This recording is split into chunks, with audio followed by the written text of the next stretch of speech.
তো বিপদ। কি? যদি জানতে পারে অনুশ্রী তোমার কি হয় তখন?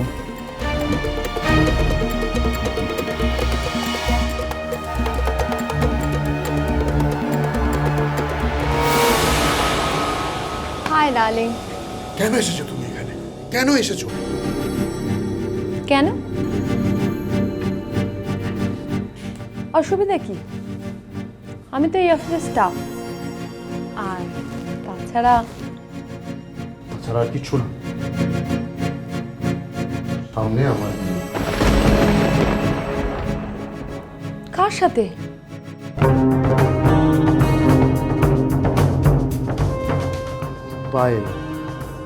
পায়েলের সাথে।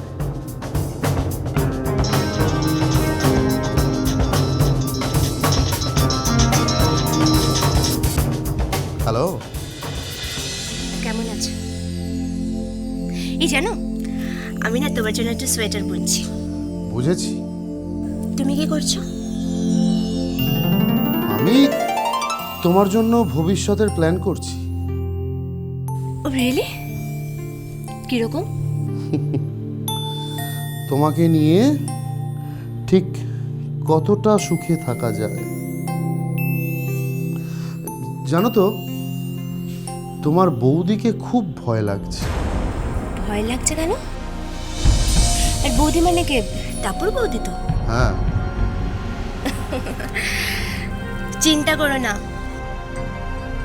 ওরই তো ট্রেনিংয়ে আমি আছি। তোমার ঘর গৃহস্থের সমস্ত কাজ ওই আমাকে শেখাচ্ছে। তাই? স্ট্রেঞ্জ। কেন বলো তো? না, কিছু না। রাখছি আমি এখন। I love you. Love you darling.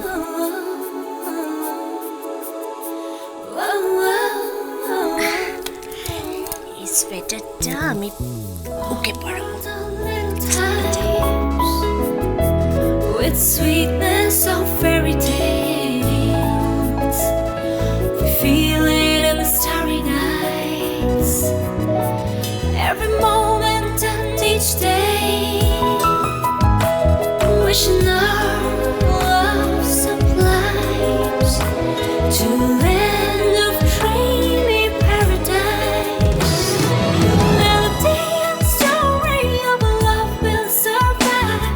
The rhythm of our beating hearts is feeling so alive. It's pleasure and it's pain, a love that's so true. You are so beautiful. Thanks. And you are handsome too. If you don't mind, আপনি কি বিবাহিতা? Oh, not at all. But আমি recently বিয়ে করব, আর তার জন্য একটা ভালো পাত্র খুঁজছি। Then we are in same boat. আমি একটা ভালো পাত্রী খুঁজছি।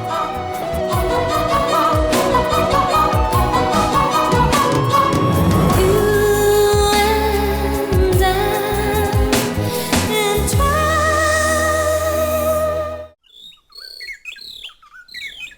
থাম্বা, আমি আসছি।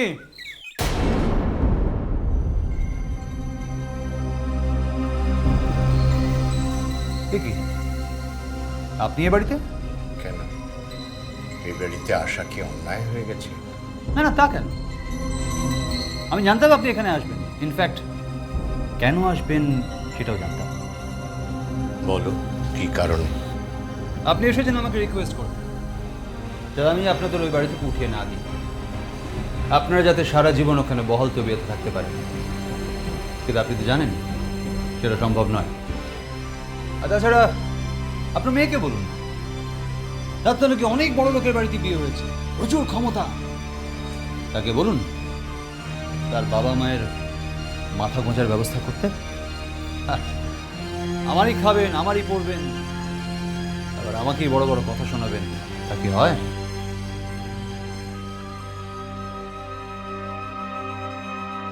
প্রথম কথা,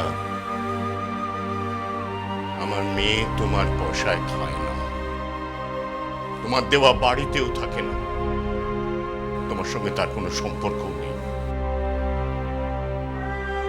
দ্বিতীয় কথা, তুমি বলছো তুমি জানতে আমি তোমার কাছে অনুরোধ করতে আসবো, তোমার কাছে হাত জোড় করে বলতে আসবো আমরা যাতে ওই বাড়িতে থাকতে পারি। না বাবা, সেটা ভুল। এই বিরাট আকাশের নিচে ঠাঁই একটা কোথাও জুটে যাবে। জানো বাবা, আমি তো কোনোদিনও খুব ধনী ছিলাম না, চিরকাল কষ্টে শিষ্টে সংসার চালিয়েছি, সে অভ্যেসটা আমার আছে। এমনও দিন গেছে আমি মেয়েদের খেতে পর্যন্ত দিতে পারিনি ভালো, তবু তাদের মধ্যে দুজন আজ ধনী ঘরের বউ। আমার চিন্তা শুধু টিকলিটাকে নিয়ে।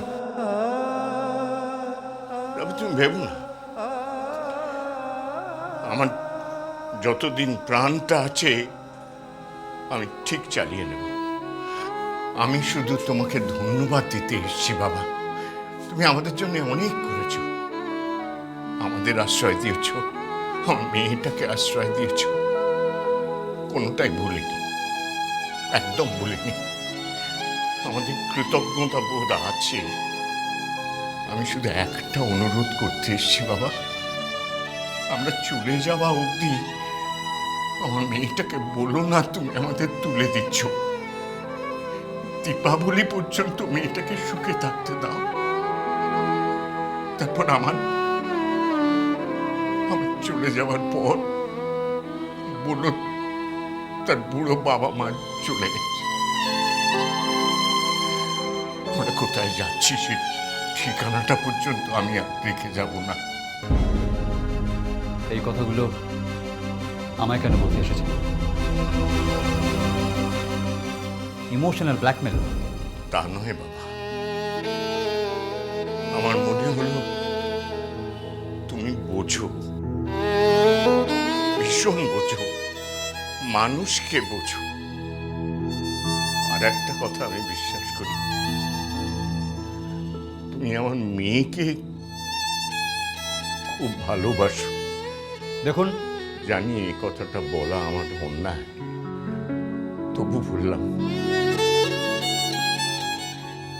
এই কটা দিন মেয়েটাকে একটু সুখে থাকতে দাও।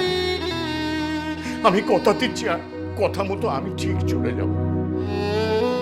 তোমাকে অনেক ধন্যবাদ বাবা, তবে একটা কথা, আমি যদি হঠাৎ মরে যাই,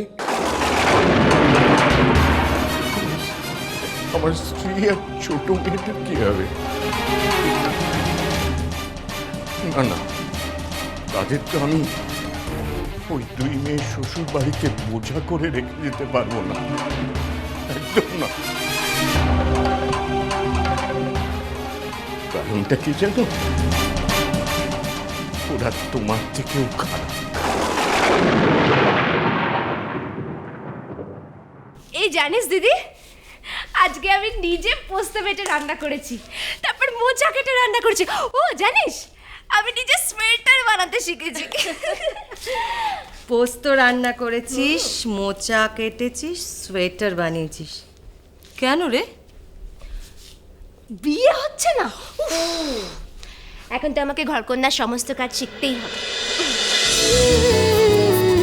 আই টাপুর টুপুর হয়ে রই